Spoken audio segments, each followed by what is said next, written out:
سلام آقا، حالتون چطوره؟ اومدم با ابوالفضل، منم دارم فیلم میگیرم دیگه. اومدیم ویدیو بگیریم. آره ویدیو کوتاه. آقا جولی چشمون درست من اینجا وایسادم اونجا نگاه وایسا دوربینو بسرخونه. چجوری دوربینو میچرخونی؟ ها؟ من نداره. نمیدونم بر تو خراب شد. دوستان نگاه ما اینجا وایسادیم.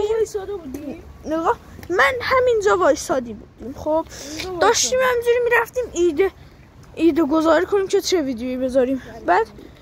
بعدش اینجا دقیقا همینجا بیا یا حسین بود.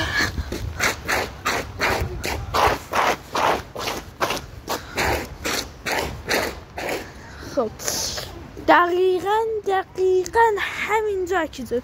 ما اونجاییم اینجا اکیده. اینم ردش. شوچ خوردم بچه من یه لحظه. من قلبم یه لحظه وایساد یه دفعه. احساس من ایسی داره میسوزه. روز بوش سوختگی هم میاد. خب آقا ما ایده گذاری کنیم چه ویدیویی بذاریم.